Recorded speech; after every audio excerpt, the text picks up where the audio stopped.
Some people paint with brushes, others with pixels. But here in the dark and creepy Kerr-Whipped, we paint with diamonds.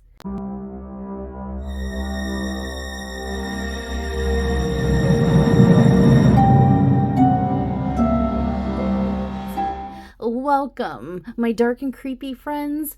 I'm Mushmellow, and this is your first lesson in the hauntingly satisfying world of diamond painting.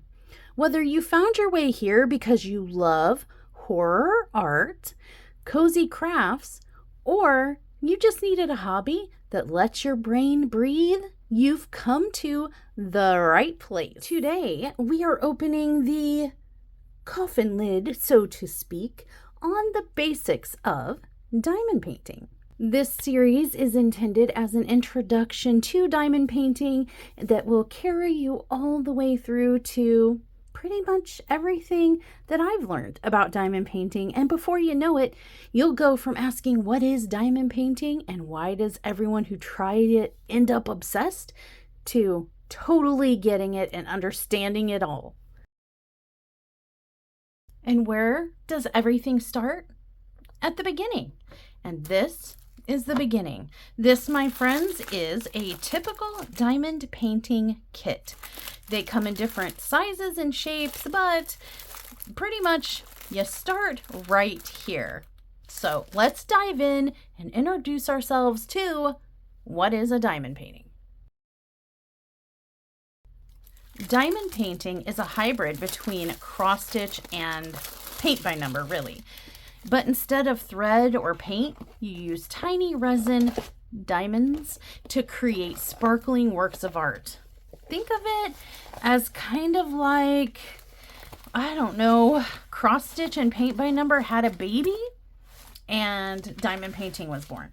Diamond painting is that baby. At its heart, at its basic core, diamond painting is the process of picking up drills using a pen dipped in wax and then pressing them onto a sticky canvas. And that's it. Simple, hypnotic, and ridiculously satisfying. Over time, these tiny little diamond drills become a full glittering image, and trust me, when the light hits your first finished piece, you'll feel that sparkle addiction set in. Inside every standard diamond painting kit, you'll find everything you need to start your first project. So let's take a look at these things together. First, you'll have a canvas. This is your canvas. It's your image. Right here, it will have a cover sheet on it protecting the sticky surface with a bunch of symbols and letters and numbers. And included in every kit will be your drills.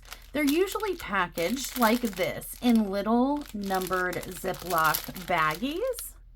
However, they can also come another way that I'll show you in just a moment, but as you can see, this is a sleeve of drills in little Ziploc baggies. Stand by while I save you from the crinkle monster and dig some of these out for you to look at. Okay, I've spared your ears as much as I can on the crinkle front, but we're going to get in here and take a closer look. Here is a baggie of diamond drills.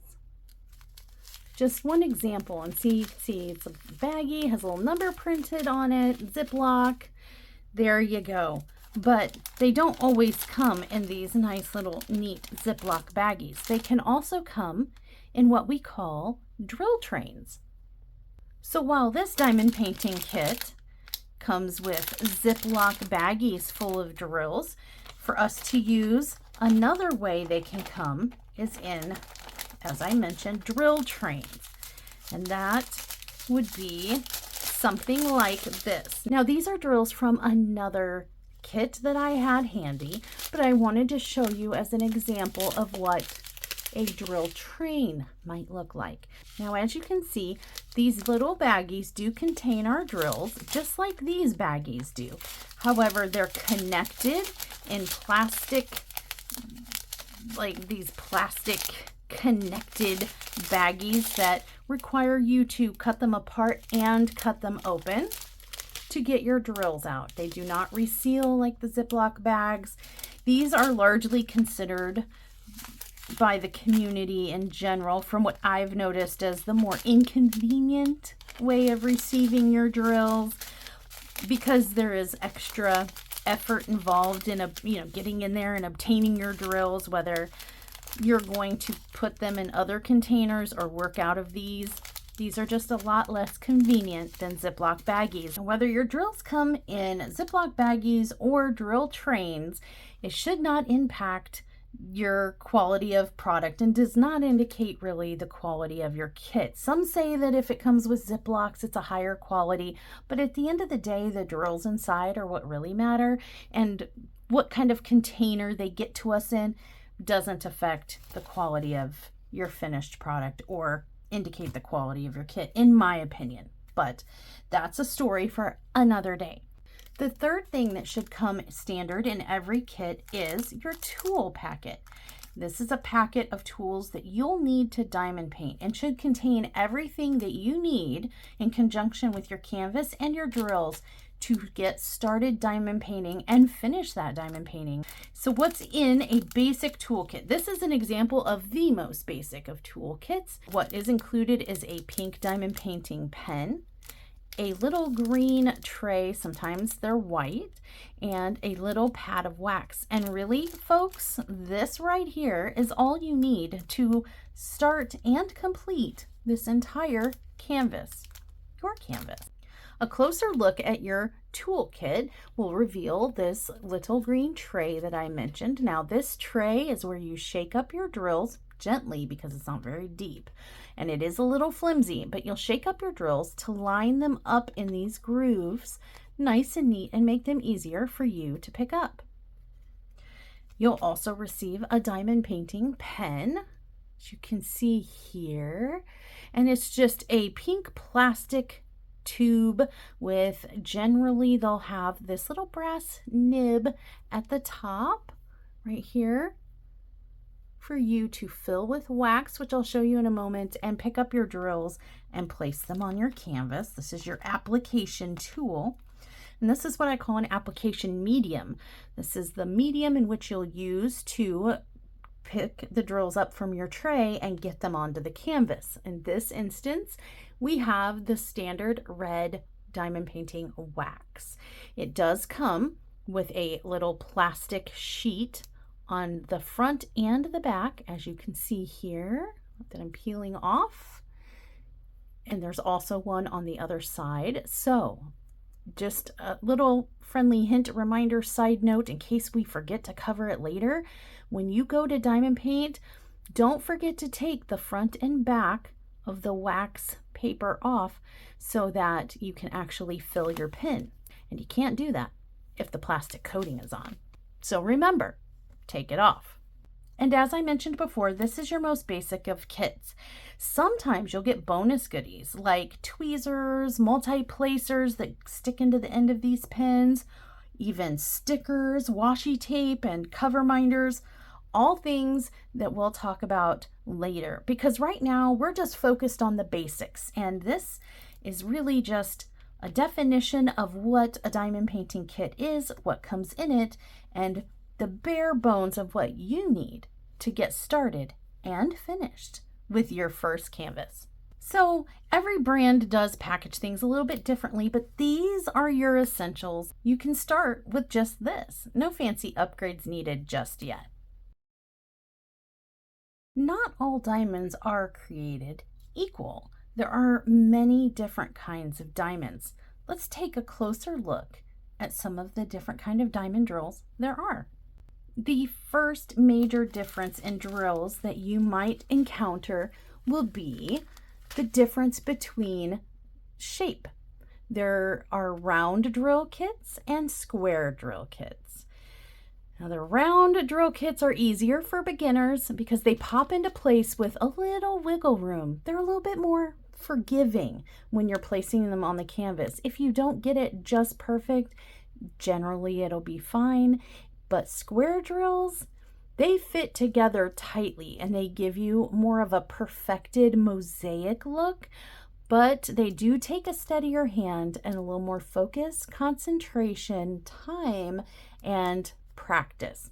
So for beginners, I recommend you start with round drills because while they might not give the highest level of detail in your finished product as much as maybe a square drill canvas might, you really might want to start simple. When you get comfortable, start working your way up to practicing with square drills because these do take a little bit more finesse.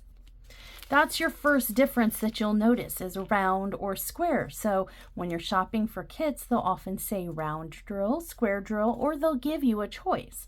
So pay attention to the shape of the drills when you're ordering your kits so that you don't accidentally get something that maybe is a little too difficult for you to start with. You want to make sure you start with rounds.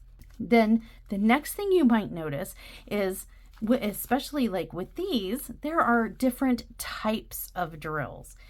Give me just a second, turn the lights up, and let's look at the different kinds of sparkle we can find on our drills. And like magic, we have more light.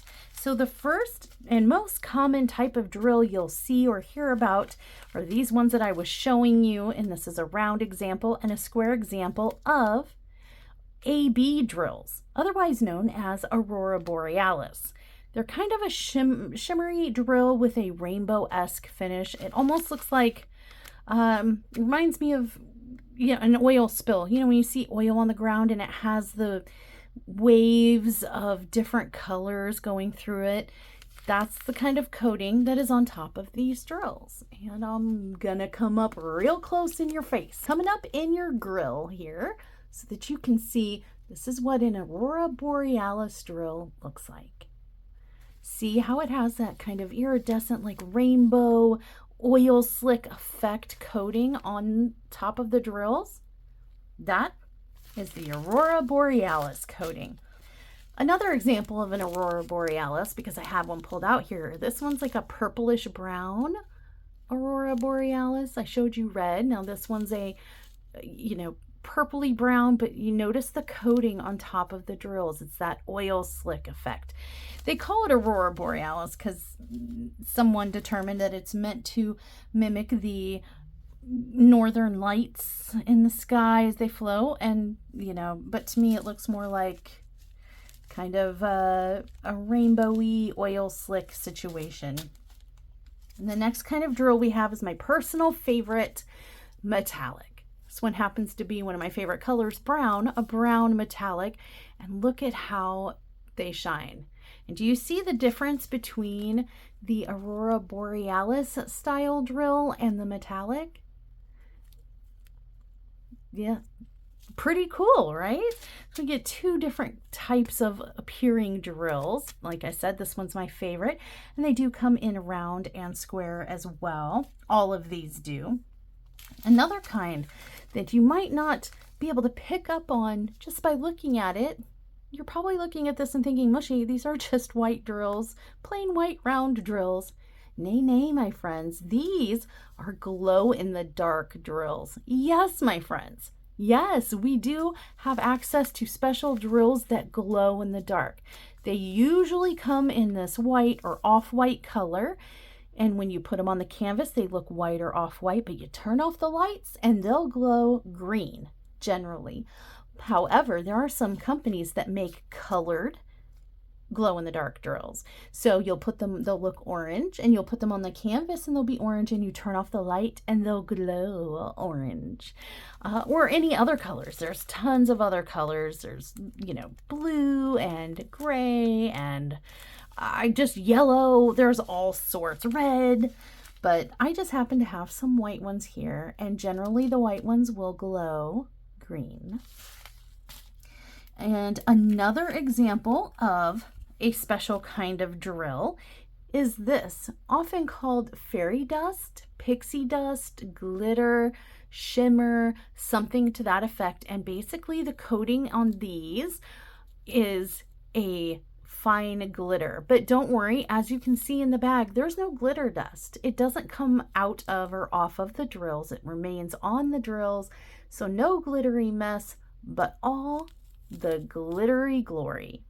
And so you can see how they differ from maybe metallic.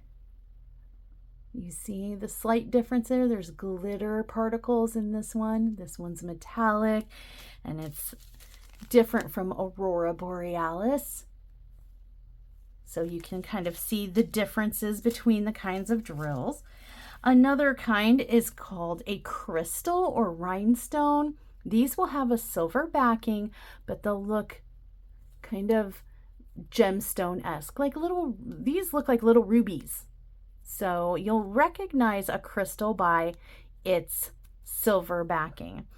And so you can see the difference between these types of drills. This is your crystal and this is your fairy pixie glitter kind of sparkle dust situation.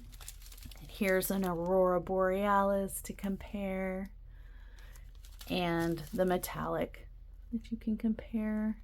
So as you can see, these are all very different. Another kind we have is called a luminous drill. There you go. And these have more of like a frosted gemstone look. They do have silver backing as well, but these are a little more like foggy. I kind of feel like they're opalesque or gemstone, milky a little bit, but they are very luminous. The light kind of goes through them a little bit and shifts them in a different way on our canvas. All of these drills have a different effect on your finished piece. And finally, we have this. It's a mixture of jelly and pixie dust. So these are drills that have the glitter coating on them, but also they're a little bit translucent. Jelly is why they have that name, because of their translucency, but a little bit kind of it reminds me a lot of Jello. Jello with little sparkles inside. That's kind of what jelly drills remind me of. But yes, they do come without the sparkles, and you can get them just plain jelly, but the light will shine like through these and have a really cool effect as well. Like I said, all these drills, different kinds with the different coatings on them, all will have a different impact on your finished product. But you may see some of these in your kits. Sometimes they come standard in your kit, and sometimes they have to be special ordered. But if you hear people talking about metallics, luminous, glow in the dark, pixie dust, jelly, ABs, now you'll have some kind of idea of what they're referring to and how they're different from regular drills. Now that you've had a close-up look at the overall general packaging, what you'll include in your diamond painting kit, your tool kit, your drill packet, and your canvas, we've looked in depth kind of under the surface, if you will, of what diamond drills are and the kinds you can get.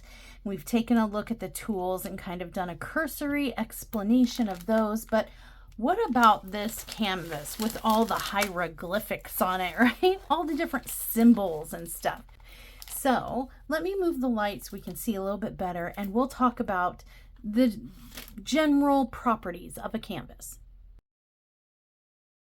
Most canvases will somewhere on it contain a size, a serial number, and or a title for it if it is named, and a thumbnail of what the finished image should look like. So as you can see here, you might be able to tell in between all the glare from the surrounding lights that we do have a skeletal kind of beautiful witch girl here with some jack-o'-lanterns in the bottom and a dark night environment with bats in the sky, right?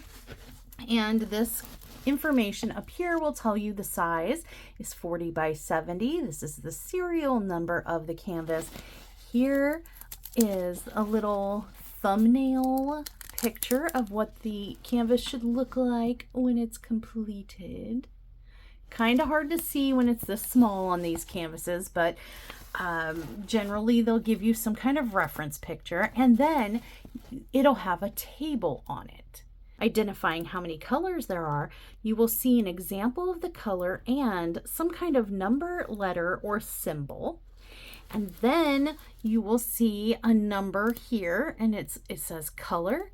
This is called a DMC code, which we'll get into momentarily, but these numbers become very important if you're going to want to save your drills that are left over when you're done with your canvas, or in the event that you run out of a certain color and you need a replacement one, you'll be needing those codes. But let me show you up close so you can see what I mean. So we're numbered 1 through 27, and we do have little boxes with letters, numbers, and symbols there, and the DMC codes. Again, don't freak out if you don't know what a DMC code is. We'll talk about it, I promise. And as you can see on the canvas, there are correlating letters, numbers, and symbols on the canvas itself to what we see over here. And this tells you where to place your drills. So for example, we have a lot of B's right here. So you would look on your table and find the letter B, somewhere, B.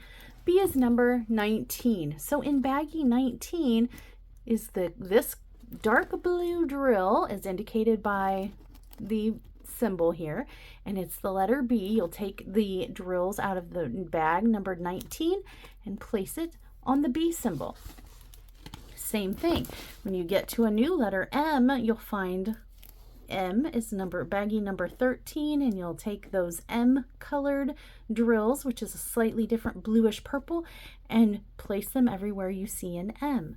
So as you can see, the table correlates with what is on the canvas, and basically this is your key to solving the canvas puzzle, if you will. To me, diamond painting canvases are very much like puzzles. This is a larger canvas. I wouldn't expect that you would start with one that's 40 by 70. It's a little bit, it's still considered kind of small in the grand scheme of things, but for beginners, this one's maybe a couple steps in. You wait for this size until you get a couple of canvases under your belt. You get a little more comfortable. But this is what I had handy to show you. So this canvas, because it is so large, does also have a table at the bottom, and it's exactly the same as the table at the top. Has our drill numbers and symbols and our DMC numbers. So yeah, I just want to give you guys a close-up of what the canvas would look like, and you may notice a lot of reflection, and that is largely because my canvas is covered with a plastic sheet, and we're going to talk about that soon. So never you fear, but part of what's reflecting all that light is the protective sheet. You don't want to go removing this just yet, so we'll talk about it. Hang on.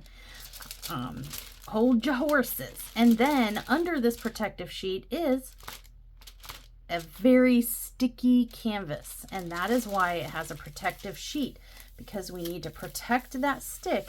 It needs to remain sticky, and it needs to remain on there so that our drills will stick here and create a beautiful picture. But yeah, that's the breakdown of what a diamond painting canvas is, generally speaking. Before we get much further, let's decode the secret language of diamond painting, shall we? Because once you join this community, it's like learning glitter Latin. Sparkly, slightly chaotic, but oh so fun. So let's talk about some commonly used terms in the diamond painting world. I've already introduced you to the term drill, which is another name for diamond, and that's what these little resin or acrylic diamonds are. That's, in case you didn't know, that's what drills are made out of, is either resin or acrylic. But some people call them diamonds, some people call them drills, some people call them dots even, but the technical name for the little The little sparkly spots that we're going to be putting on our canvas is a diamond drill. So if you hear someone refer to their drills or your drills, drills, you'll know they mean these little diamonds. You might also hear or see on a website some canvases referred to as a full drill or partial drill canvas. And as you might guess, a full drill canvas is the entire canvas field is going to be filled in with our drills. Whereas a partial drill means only a certain focal area is going to be diamond painted. For example, this is a full drill kit, meaning from corner to corner, top to bottom, side to side, this entire image is going to be covered in drills by the time we're done. However, there are projects that only certain things will get drills. So the image will remain in the background without the symbols and stuff, just a regular image. And let's say if this were a partial, the symbols would only be, and the stick would only be on the skeleton girl. And that's the only thing on the entire canvas that would receive diamond drills to stick on there and that would get diamond painted would be the subject. And that would be a partial because only a piece or a part of your canvas is diamond painted. Another term you heard me mention that I promised we'd discuss is DMC. You'll hear people refer to DMCs, DMC code, and basically it's a universal numbering system shared with embroidery floss. And they use it in diamond painting to identify specific colors. For example, DMC number 310 is black, no matter the brand, and it's the same, with floss or the thread that it's used in cross stitch. So for example, here, DMC color 154. That is a universal color. All 154s are going to be roughly the same color. Something we'll probably discuss down the line is the fact that sometimes you can get 2 bags of 154 and they can be slightly different, a different dye lot perhaps.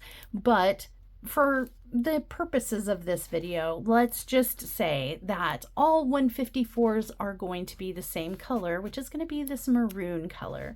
310 is always black. So when you hear somebody say, oh, this canvas has so many 310s, how am I going to survive? You'll learn to know some of the more popular DMCs and you'll know that that's black. And some people don't like that particular color. I happen to love it here in the Curve Whipped. It's one of my favorite colors. One of the, what I would argue is a terribly unpopular color would be a pink. And I don't know the DMCs for pink because I don't mess with pink very often. What you might have noticed earlier when I was showing you different kinds of drills was stickers that I had on my baggies with little numbers. I've labeled them with their DMC. So all of these are 3072. And if I get another kit and I have leftovers that are, labeled as DMC 3072, I know that they're going to match these perfectly. Generally speaking, not in all cases, but here's one of those evil pinks, 3328. Avoid avoid 3328. 3607 is a pink and will be a pink in every kit. 3371 is a dark inky brown black situation and will be in every kit. 3766 is a blue and will be a blue in any kit that you get. I hope that makes sense. It's a little confusing, I know, but DMC's basically a number equals a specific color. Like I said, 310 will always be black. So if you see 310 on your label, you'll know that is a black drill. Caveat to that though, there are some companies that go rogue and they have their own labeling system and they abandon that DMC universal code and use their own made up one. Diamond Dots, I believe, is one of those companies. So if you're at maybe like Walmart or you're online and you see Diamond Dots, those numbers generally are not going to correlate to the DMC version. So where in DMC 310 is black, Black is probably a different number in the diamond dot system. But overall, the vast majority of companies use the same universal DMC code to identify the colors included in their canvases. Another term you'll hear is table, legend, key. I call it tabley labely situation.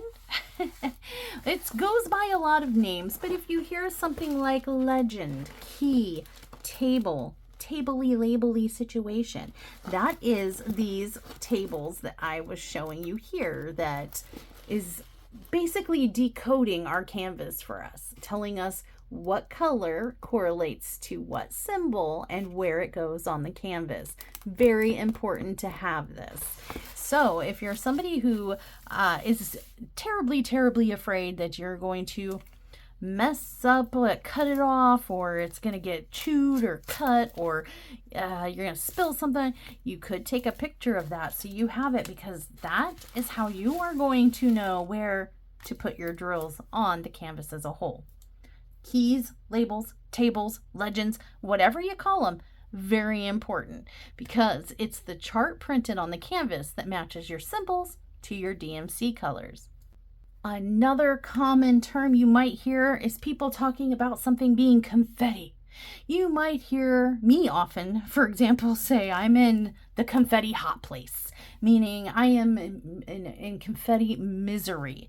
I call things confettidocious when it's just super confettilicious, right? And what is confetti, Mushy? Well, let me just kind of show you. Confetti is an area packed with a bunch of color changes. It's tedious, but it turns out, not in all cases, but most often, turns out to create beautiful depth and dimension in an image. And so right here, I know I'm shoving this canvas in your face, but if you look right in here and you see all these different letters, numbers, symbols, we got some P here, and then an A, a C, an X, a plus, a slash, and they're all kind of like packed in together. This is a small example of confetti. This is just one little area. Some canvases have massive areas of this, where you're going to change from the color P to the color C to the color X to the color plus sign, all in rapid succession as you're working through the section. And that, my friends, is what we call confetti. Or if you're cool like me, confettidocious. We can see another area of confetti kind of through the body of the subject here. So if you have a canvas that's going to have areas with very specific details, like a jack-o'-lantern has ridges and lights, the skeleton has individual bones and shades and shadows, you are going to find quite a bit of confetti. Don't think you can escape confetti in most canvases, but the more kind of finer details, the fine, like her staff here and some lights in the background and the jack-o'-lanterns and each individual bone, the more detail there is on a canvas, the more confetti you're generally gonna find. So be prepared, my friends, to test your mental fortitude. Conversely, another term you might hear is color blocking, which is the opposite of confetti. So color blocking are larger areas of a canvas that is one color only, and it's perfect for like multitasking or zoning out to horror podcasts, maybe kind of mindlessly plug in the drills on your canvas while you're watching a TV show or conversating with someone. So it's something you don't have to pay a lot of attention to, because you know it's all the same symbol, the same color. An example of that, let's see if we can find it on this canvas. We can find a smaller area, but as you can see here, there's a bunch of R all through here. This would be considered color blocking because it's all the same symbol. This will be a grouping of a bunch of the same symbol. And that, my friends, is color blocking. Another term you might hear is single placing and multi-placing, or single placer and multi-placer. And what that is referring to are pen tips that let you place several different drills at once or only one drill at a time. This that comes in your kit, for example, is a single placer.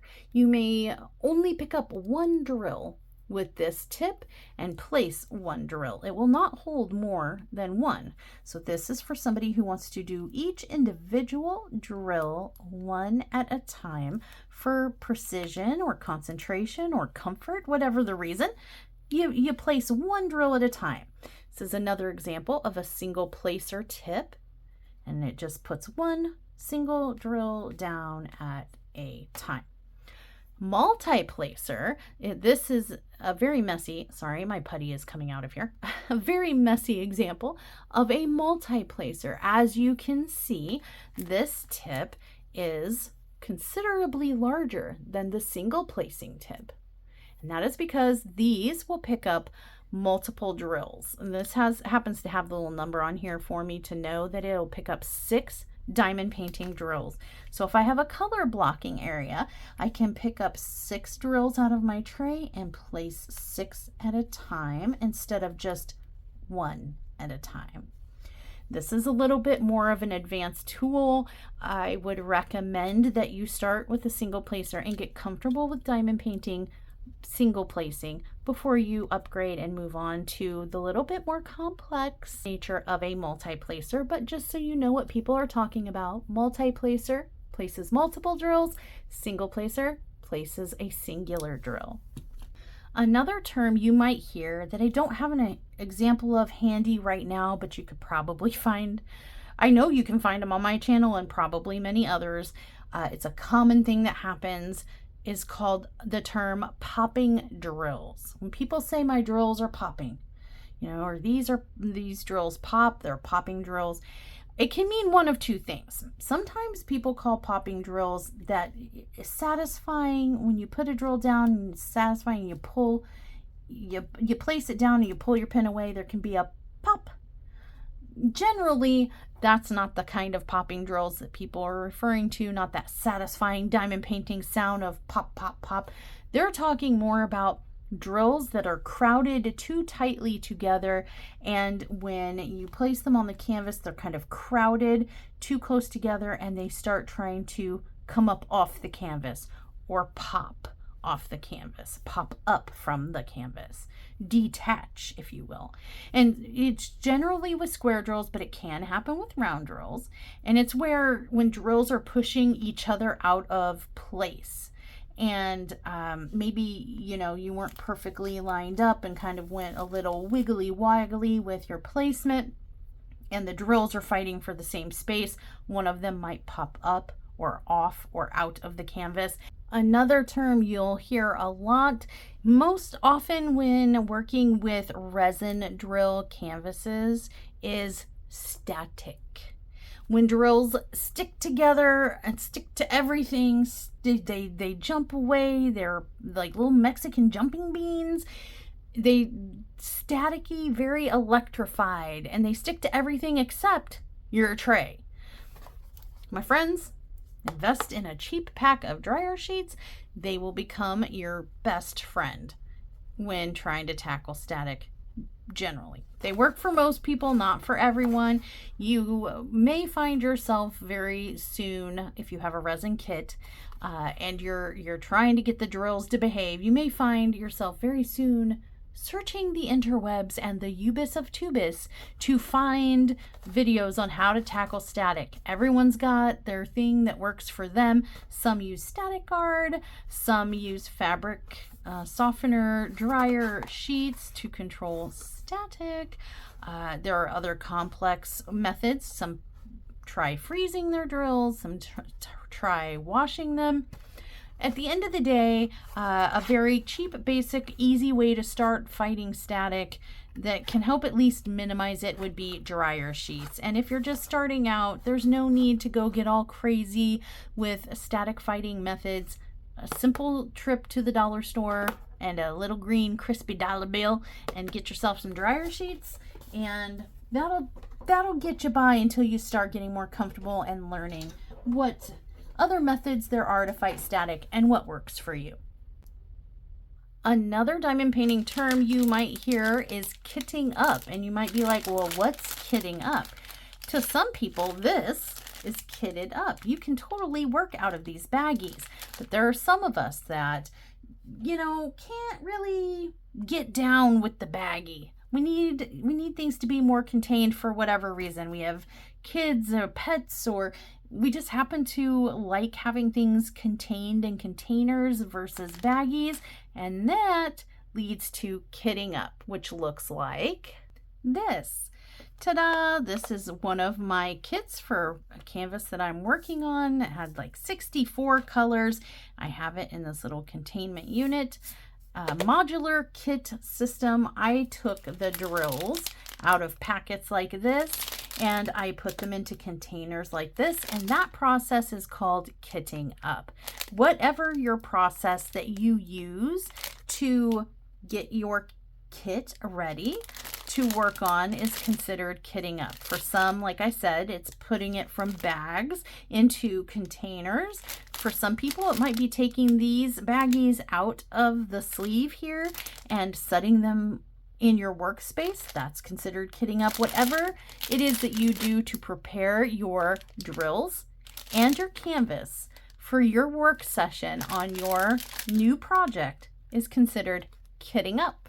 I would like to note that kitting up will look different depending on who you are and what works for you. Like I was saying, it could be as simple as just removing these baggies from this sleeve. That could be your kit up process. It could be pouring them into containers. It might be cutting open those little trains and pouring them into baggies or containers. But whatever kitting up looks like to you is what it is. And it looks different to everybody. So you will see other creators say, I'm going to kit up, and it's going to look different from another creator who's saying, hey, let's kit up together. And that's going to look different from someone else that says, hey, kitting up. Come on with me. So kitting up is not one way of doing the preparation for your canvas. It can look very different depending on your style and your preferences. Another common term you'll hear in the diamond painting world is whip. You might see somebody talking about their whip. Often on Wednesdays, you'll see posts on Facebook or on YouTube channels, or you'll see titles of videos where people will say, whip it Wednesday, or whip in chat, or here's my current whip progress. Well, what the heck is a whip? WIP, whip, work in progress. It's an acronym. Every painter has more than one. Don't fight it. Just don't fight it. When somebody says whip, it could be one of like 10 started projects that they have. Basically, it's just the acronym that indicates that this is a project that's currently in the process of being worked on. It is not a fresh start and it is not completed. It's work in progress. You might hear the term whip in chat. And as I mentioned, that's a work in progress and chat. It's more of a relaxed kind of video format where creators diamond paint while chatting with you, their audience.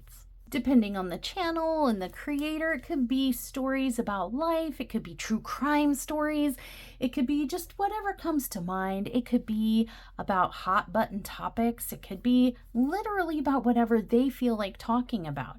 So think of it as kind of like a spooky little craft circle where you come join with them and you can watch them as they're working and see what they're doing and their progress, and maybe even have a whip of your own, and you can work along with your favorite creators and hear about their day, their life, their story, something they've heard about, something that interests them. Just basically, it's like sitting with a friend and just having a little chit chat about whatever the topic of the day is. Another term you might hear and want to know about early on is sealing. You may hear about creators talking about sealing their canvases, and this is the process of applying a clear coat to protect your finished diamond painting piece. This is one example of a sealer. It has a sponge tip. Sorry, it's messy. Don't judge me. I use it a lot. This one came from Hobby Lobby for $2.29. It can be obtained relatively inexpensively, and it's labeled Diamond Painting Sealer, and it's a fluid that goes on your canvas. Generally, it'll come out kind of looking white, and you'll be thinking, or kind of like an opaly color, and you're gonna be like, oh no, I just ruined my painting. It'll dry clear. It's meant to go over your finished canvas, not one like this that has no drills on it, but all the drills have been placed. You're completely done. Everything is, the work is done. And then you can seal it up. And what it does is protect your canvas from exposure to sunlight and dust and animals and things like that. It can help lock the drills in place so they don't slide around on the glue. They kind of it helps glue them in place. Think of it like when you do a jigsaw puzzle that you love and you want to keep it, so you do that glue over the top of the jigsaw puzzle and it locks all the pieces in place but doesn't really harm the finished image, and then you can frame it and hang it up. It's just a way to help protect all your hard work and protect your image and keep all the little drills exactly where you put them.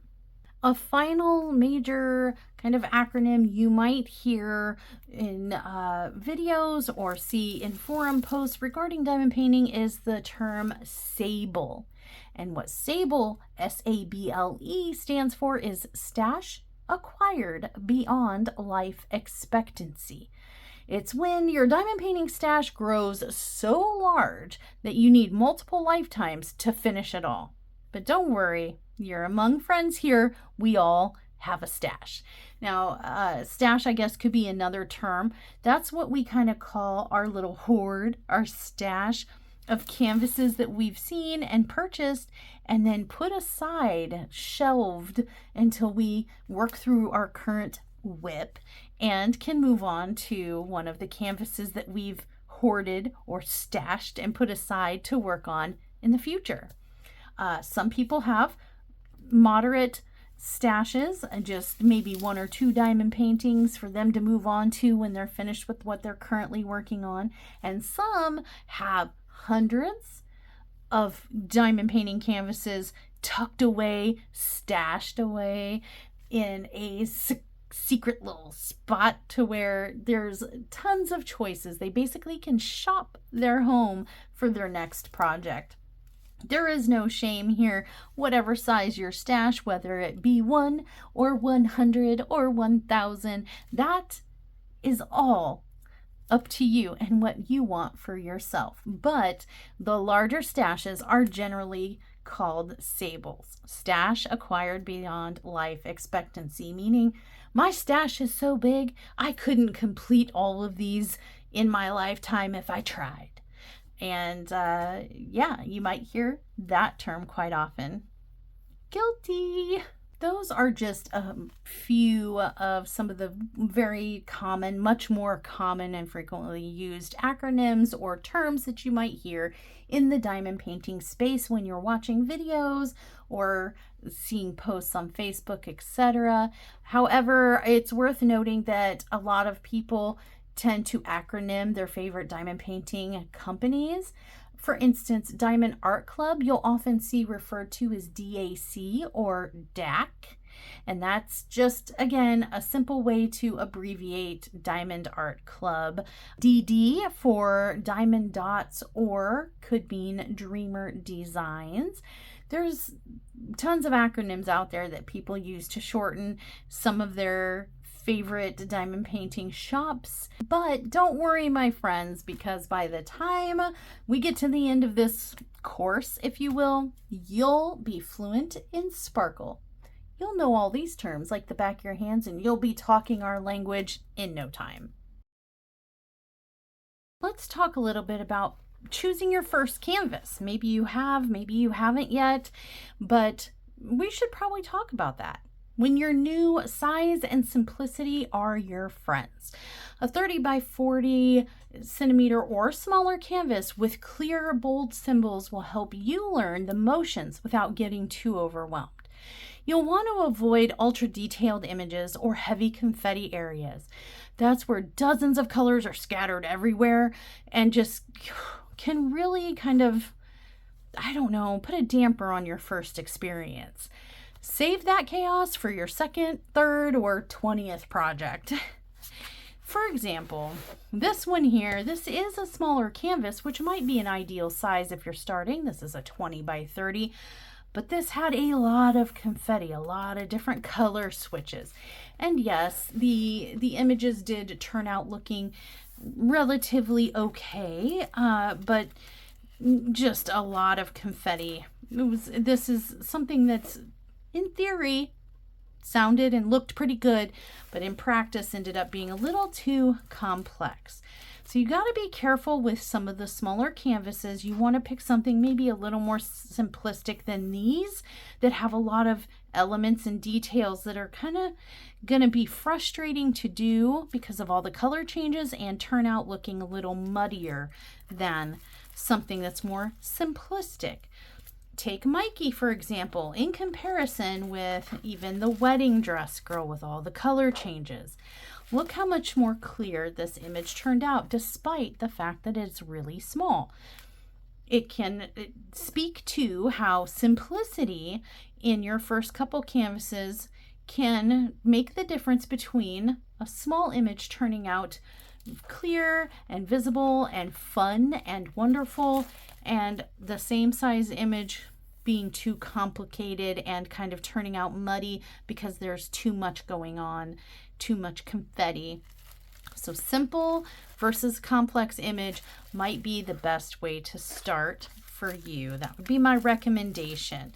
And here are some other simple, smaller canvases that did turn out relatively well.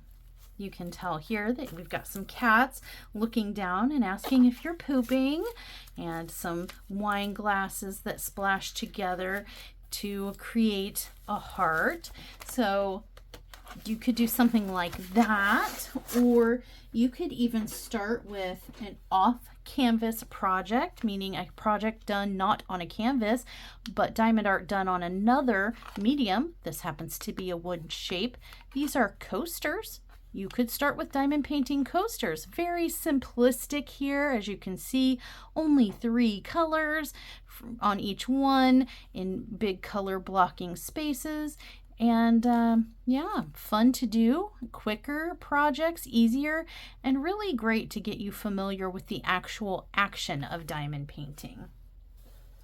Another example of a smaller kind of canvas. This was gifted to me by a subscriber to the channel. She did this one because it's very similar to my channel intro, if you may have noticed. And this is a nice example of a smaller canvas that can be quicker and easier to do, but also simple enough to where it's not overly complicated. It doesn't get muckied up in the details.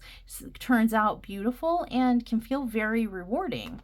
So here's like another example of how even smaller kits can turn out just gorgeous, like that. And if you want something a little bigger, you could. You maybe do a 30 by 30. This is relatively simple. This is like a 1 color background. There is confetti through here. Danger Will Robinson. But if you think you got the constitution to handle confetti out the gate, you could try something like this that has a mix of both, so you can kind of see what you like and what you don't. Here are some other pretty simplistic images in 30 by 40 size that won't drive you crazy with confetti and still come out simple and clear enough to tell what it is that you're looking at. Just because a diamond painting's small doesn't mean that it can't look good. Some might argue differently, but here are some examples of why 30 by 40s, considered smaller canvases, can still turn out really good looking. And we have some examples here. If you're a horror buff like me, we even have some options out there. So like I said, if you're like me and you lean toward like darker, creepier art, go for it. Horror canvases can be just as beginner friendly as butterflies or flowers or ladies in a wedding dress or the Celtic symbol that was back here. Really, the only rule is that you pick something that you'll enjoy staring at for hours and hours at a time. You can tell I have a flavor. This one's confetti heavy. As an example, very, very confetti heavy, really busy, and in danger of messing up the entire image because it's got so much going on. But here's some other examples of 30 by 40 that you could do. Yeah, you guys. So like I said, pick something you'll enjoy and run with it. But remember, my friends, while you do want to get something that you're going to love looking at for a long time while you work on it and that is your vibe, try to find images in that genre that are a little more simple and basic in color and image and detail until you get the hang of diamond painting. Start simple and get bigger and more complex as you grow. The most important part is that the art feels like you. So don't try going and getting something just because, well, that looks simple, even though I don't really like the picture. It's the most simple thing I can find. Then you're not going to enjoy it. So kind of just be choosy, be careful, but be aware when you pick your first diamond painting canvases. You got to make sure it's something you love, but that's not too complex and not going to drive you crazy on your first attempt at a diamond painting. Let's talk about some beginner warnings because every diamond painter learns a few lessons the hard way. So let's skip all the pain. First, do not peel that plastic sheet off your canvas all at once. Do it in small sections, maybe even get a ceramic cutter and cut little sections of that clear cover sheet off your canvas so that the glue doesn't dry out and you can keep food, drink, pets away from sticky areas. My canvases tend to like collect my hair. I don't know what it is, but pretty much every diamond painting I've ever done ends up with plucking at least a strand of my hair and weaving it into the canvas with the drills, and it is what it is. But to avoid, fuzz butts maybe sitting down and getting stuck on your canvas and when they get up and run off, taking your glue with them. Maybe you were eating a cookie or a cheeseburger. You don't want to get the crumbs on your canvas, so you want to keep it covered. Keep that sheet on there as long as you can. However, there are other methods to protect your canvas, but that is for a future episode. For now, let's keep it basic and just say, keep the plastic sheet on your canvas, as much of your canvas as you can reasonably keep it on, to keep it safe until it's all done. Static cling is real. That's another hard lesson. Dryer sheets are going to be your new best friend, maybe for your whole diamond painting experience from here on out, and maybe just until you find another method of battling static that works for you. But just know, regardless, dryer sheets are really, really helpful when you're dealing with static. Regardless of what method to fight it you ultimately settle on, dryer sheets are going to be one of your best friends. Another thing I might remind you of is don't panic if your drills don't line up perfectly. That is normal. We're human. We're not perfect, and therefore we cannot create perfection. And it just adds character. Now, later on in the series, we'll talk about ways that you can kind of get your drills to behave better, different tools or methods that you can use to keep your drills a little bit straighter. But when you're just starting out, don't worry about any of that. The point is to enjoy it and have fun. And just know that no matter how meticulous you might be in placing your drills, chances are they're not going to line up perfectly straight through the entire canvas. And it's okay. And that, my sparkly friends, is your first step into the world of diamond painting.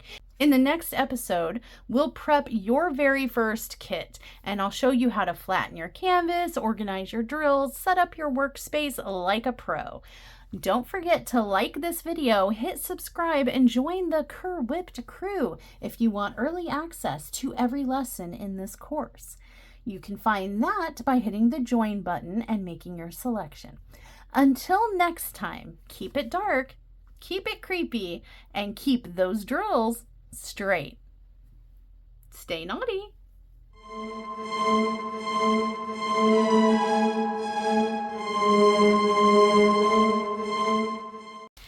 And when you order your first kit, wherever you order it from, it should look something like this. Each color of diamond, also called a drill, has a code, kind of like paint by numbers. Your canvas has symbols all over it that tell you exactly where every single drill goes.